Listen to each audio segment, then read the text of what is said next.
Bismillahirrahmanirrahim. Assalamu alaikum, dear students and parents. I am Amna and I am your teacher of Urdu of class 6. Dear students, I hope you all are well with your families at your homes. Students, all of you know that the present pandemic COVID-19. Because of this, I have started the lecture of Urdu. So you may open your Urdu book and get ready for it. Today our chapter number 2 and topic is बिन जोसा झील। सबक के शुरू में मैं मुश्किल अल्फाज के मानी बताऊंगी।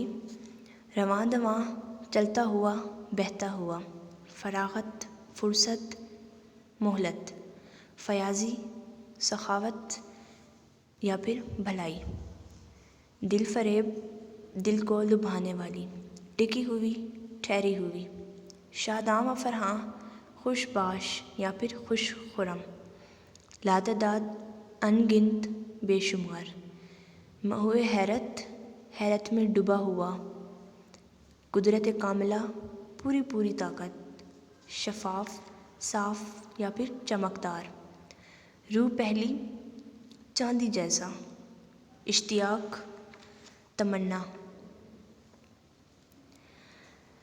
बिन जोसा झील कश्मीर के सेहत अफ़ज़ा मकाम पौंछ में वाक़या एक हसीन और पुरफ़ज़ा मसनूई झील है, जिसके वजूद ने गर्दोपेश के मंज़र को हसीन तर बना दिया है। चढ़ते और ढलते हुए सूरज के खूबसूरत मनाज़र जिन्हें देखकर इंसान मोहे हैरत हो जाता है, कुदरत का बेनज़ीर अतिया है। स्टूडेंट्स, बिन जोसा झील में यहाँ एक फैमिली अपने खालाजाद भाई की शादी में शिरकत करने रावलकोट ज़िला पहुँच जा रही थी। उनका प्रोग्राम ये था कि शादी की तकरीब से फ़ारिग होते ही बिन जोसा झील देखने जाएंगे। प्रोग्राम के मुताबिक शादी से जैसे ही फ़ारिग हुए वो अपने अगले सफ़र पर रवाना हुए। तकरीबन 50 मिनट का फ़ासला तय करने के बाद वो अपने अगले ठिकाने पर पहुँच गए। सतह समंदर से 1981 मीटर बुलंदी पर वाक़या ये झील अपनी मिसाल आप थी।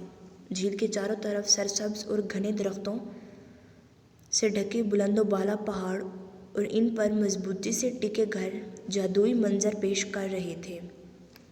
झील में कश्ती का इंतज़ाम भी था।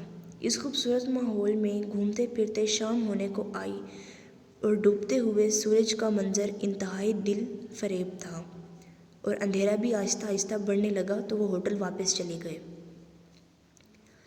अगली सुबह जब वो फिर सैर करने निकले, तलुए आफ्ताब का मंजर भी बड़ा दिल आवेज़ था।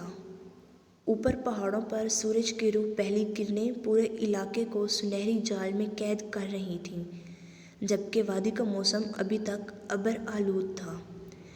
इसी धूप छाँव के खेल ने पानी की सतह पर शफाफ धुएं की चादर फैला रखी थी और सूरज की किरणें कोसे कज़ा के रंग बिखेरते हुए झील पर पड़ रही थीं। कोसे कज़ा यानी कि धनक, सतरंगी कुमान जो बरसात में आसमान पर दिखाई देती है।